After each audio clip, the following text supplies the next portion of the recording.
donc sur toute cause pour déviation et l'environnement criminel à Maurice. Il est bien important de comprendre la sociologie du crime, il y a un point de départ qui est important pour comprendre qui fait.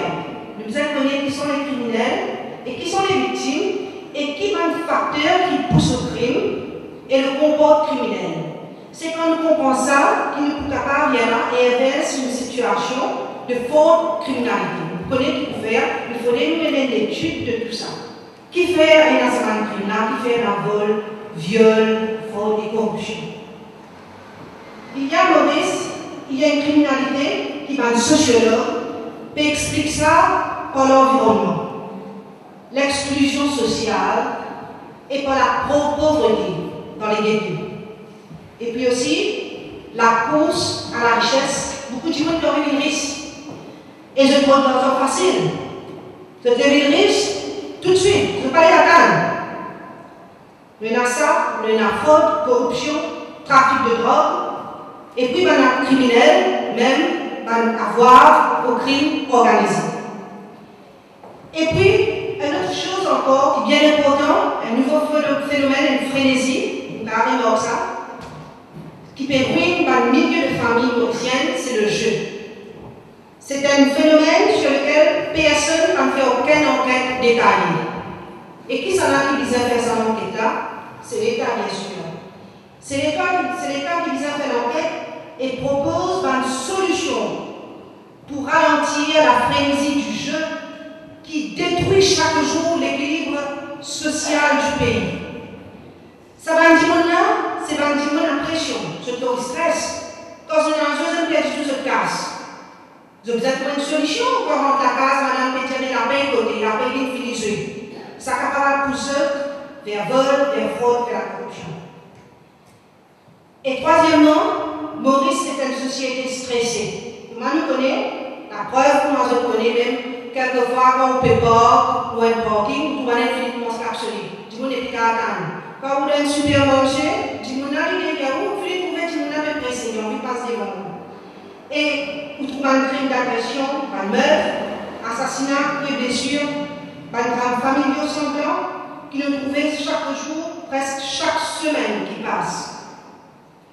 Impuissant devant la criminalité, l'État va être capable d'assumer ses responsabilités, alors que le bilan de cette criminalité, c'est un cadavre, sinon un blessé grave dans une agression d'une violence inouïe, un vol ou un nouveau cas de fraude, de corruption pratiquement chaque semaine, parfois chaque jour.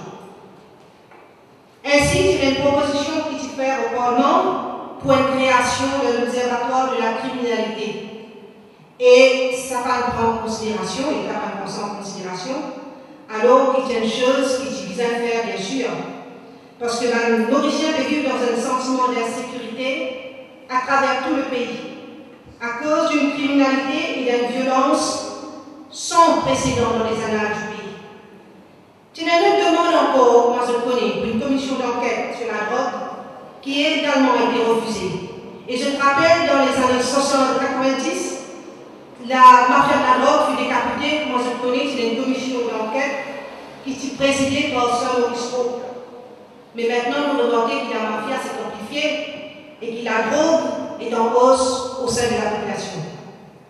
Un autre crime qui devient commun, c'est toutes sortes d'agressions contre les mineurs, notamment de nature sexuelle, ou relevant de la violence domestique ou violence gratuite. Nous trouvons 3 viols en 48 heures, ce qui nous paye bien malade. Les Maurice, en ce moment-ci, vivent un cocktail explosif, composé de la misère, la violence, l'exclusion. En plus, la prison est devenue, comme un camarade dit, le maître Doriatou, comme une université du crime, avec 75-77% des prisonniers qui périssent dans le crime et délinquance. Un autre phénomène important dans l'environnement, causant les comportements déviants et criminels, c'est l'accès facile, notamment sur l'Internet, à certaines formes d'informations qui nous tiennent nocives, comme la pornographie, qui va jeune qui a accès à l'Internet avec Et puis, chaque année, il y a 10 000 exclus du CPE, produits de notre société, de notre système d'éducation inadapté et qui souvent finissent dans la délinquance. 10 000 enfants exclus de la CPE qui traînent les rues et la plupart de ces enfants-là, c'est des enfants qui viennent de pauvres, défavorisés, des enfants qui viennent des milieux défavorisés, des ghettos. Quand ces enfants-là pour aller, je trouve in and out, ce qui est une mauvaise fréquentation. Maman pas là, maman travaille, papa travaille, c'est des enfants qui laissent même dans aucun encadrement. Et nous ne pouvons pas faire rien pour ça. Puis dans rien qui peut contrôler ces enfants, parce que ce envie, c'est là que se donne de la délinquance. Alors, ça va une théorie du comportement criminel là. Le sociologue explique la criminalité comme une théorie qui est utile pour nous capables de comprendre ce qui passe. Il y a 5 théories. Première théorie qui va vous expliquer, c'est le strain theory, théorie du stress, pression. C'est-à-dire que c'est un facteur stressant qui contribue à la criminalité. Quand un dimanche, il y a sur un objectif. Il y a 3 objectifs connexes qui connectés. Il y a l'argent, il y a le statut, il y a le respect. Si ça dimanche n'est pas réussi, il n'est pas réussi, il y a un besoin là. Ça, l'argent là, ça statut là, ça respect là, il est capable de dévier. Il est capable de donner les réponses, il est capable de faire la criminelle. Et dans ce cas aussi, il y a un adolescent. Je trouve l'indépendance des adultes, des autres parents, ils ne sont pas capables d'obtenir cette indépendance-là. Si un dimanche est bloqué dans sa recherche de bien-être matériel, il a envie de la case, il n'a pas gagné. Il a envie de faire progrès dans sa vie, il n'a pas gagné. Parce qu'il a un chômage, un zen, il gradue, il a un travail, il n'a pas gagné. Il est frustré. Ça est capable de pousser à ce comportement déviant, un comportement criminel. Deuxièmement, une autre théorie qui se dit par Edwin Sutherland, je dis d'association différentielle. Elle dit que les gens apprennent des comportements déviants comme d'autres types de comportements de leur environnement. Cet environnement, c'est beaucoup.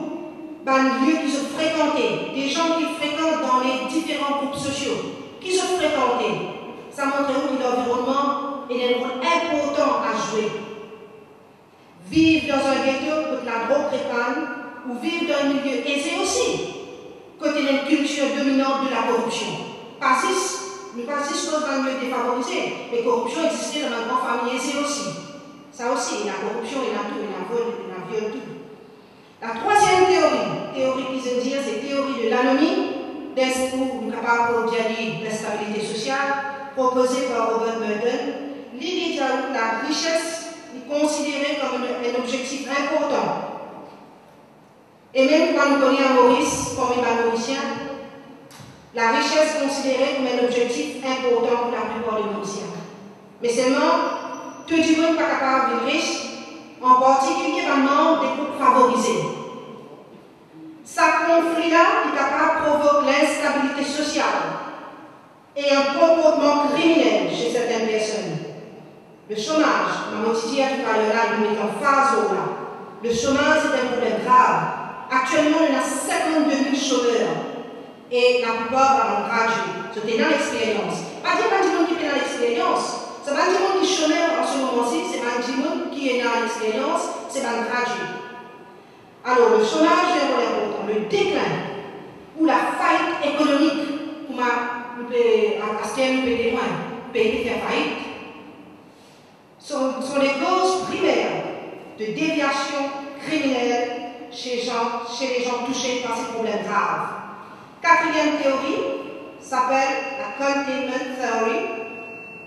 C'est un appelé control theory. Il souligne une espèce de contrainte interne. Quand dit qu'il y a sa propre conscience, qu'il y a sa propre valeur, qu'il y a sa propre intégrité, qu'il y a la moralité. Après, il y a une force externe.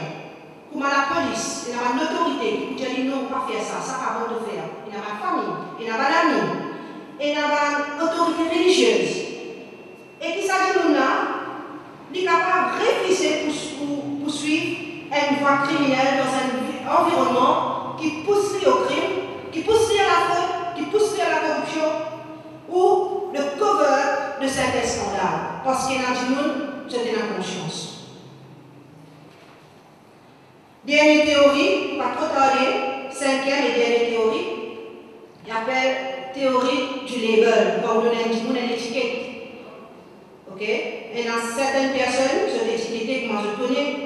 notamment les toxicomanes, les alcooliques, qui nous mettent étiquetés dans eux. C'est un alcoolique, ça, c'est un sous-l'ordre. Délinquants, un prostitué, délinquants sexuels, une personne retardée, une passion psychiatrique. Ça m'a dit, là, c'est une faible estime de soi. Et je peux même agir de manière encore plus déviante. Ce cas dévié, ce cas faire des affaires qui pas bon. Ok, un crime. Un petit moment, ça, parce que bien souvent, le temps de se dire, ça vient sous l'or, il finit de mettre l'étiquette pour ça, et quand tu me dis ça, tu vient sous l'or. Tu as défié où? Tu as dit, je m'amène sous l'or, mais on ne va pas voir à faire. Ce qui veut dire que les label n'est pas correct. Il n'est pas correct de mettre dans l'étiquette de Mandimoun. Et nous nous trouvons devant un cour de justice, bien souvent, on accusé d'un notaire des morteux, on accusé par un membre du public, ou même de la police de crime, pour un crime qui se prend commettre. Merci à tous pour votre attention.